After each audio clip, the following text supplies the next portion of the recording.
Hi, I'm Brian Bieron, Executive Editor of Platform Economy Insights, and today's daily briefing is going to focus on some happenings in the U.S. Congress. This is pretty close to home here at Platform Economy Insights. I personally spent 12 years on Capitol Hill as a policy staffer, and then in my internet industry career was in the eBay Inc. Washington, D.C. office and ran their lobbying team for nearly a decade. So I will actually try not to spend too much time on the U.S. Congress because platform public policy issues are actually happening globally. So, two things on the docket today. Number one was a hearing this week in the Senate Judiciary Committee. It was focused on the digital advertising market as well as competition. It focused very much on the role of a couple of the super giant platforms, in particular Google and Facebook, who are a huge share of online advertising. What we learned was that the views on those giant companies run really across the board, especially among Republicans, where there were some views expressed about the threats that those companies bring to the market, but others really took a much more sanguine view about the benefits that they bring. And so what we saw was that despite the news about some kind of consensus on the importance of doing something to rein in the largest platforms, that consensus really doesn't hold right now. And we should expect a lot more discussion and debate, but probably not a lot of action anytime soon. On the Democrat side, of course, there's been quite a bit of discussion, in particular in the context of the presidential nomination debates. But again, once you get down into the details, less of a consensus on actual action that would change the way those businesses and potentially other platform businesses would operate. The second topic involves a letter that was sent on May 14 from Chairwoman Rosa DeLauro and Senator Sherrod Brown, two Democrats who are very interested in labor issues. They sent a letter to the Secretary of Labor about something called an opinion letter that was released regarding the status of workers on an unnamed digital platform.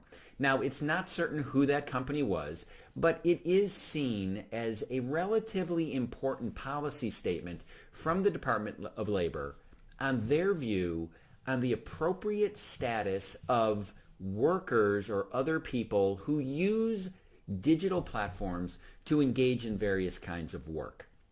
Now, this is a big issue and a global issue because platforms are being used in many contexts to help bring people together who are interested in doing certain kinds of activities and getting paid, and people who are looking for someone to do certain kinds of activities.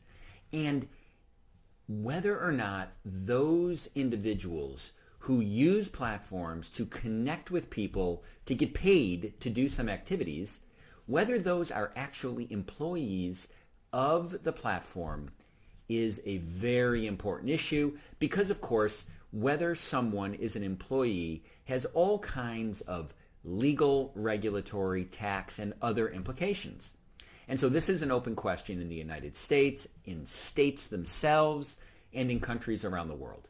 So what we saw on May 14 was a letter from the Department of Labor that laid out their standard that they are looking at when they judge whether or not a platform's users should be thought of as employees or should be thought of as independent people or independent contractors, as is the terminology in the labor space.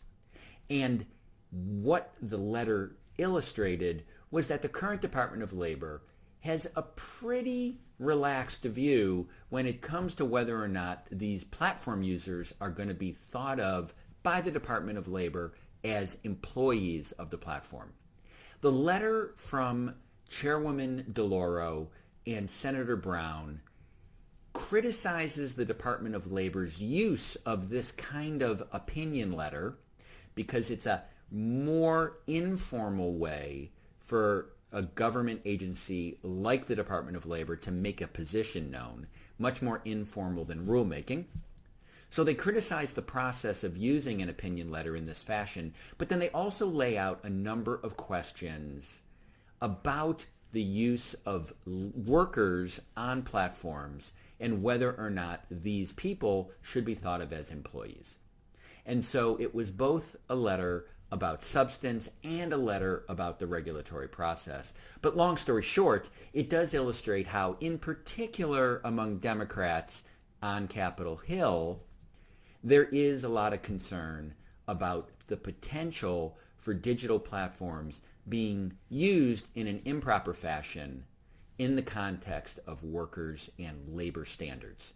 We'll see how that plays out. This is not something that's going to be resolved anytime soon. This is one more of a long series and a wide-ranging series of discussion points about this big trend of whether or not platform users are going to be thought of as employees. And by the way, it's not a trend that's likely to be solved or resolved in the same way in every market, especially globally. So that's my Capitol Hill summary for the day. I hope this was helpful. If you want more, please sign up for our email. You'll see the contact information for that down in the comments. You'll also be able to go to our website if you'd like more. Thank you, and until the next briefing, I'm Brian Bieron from Platform Economy Insights.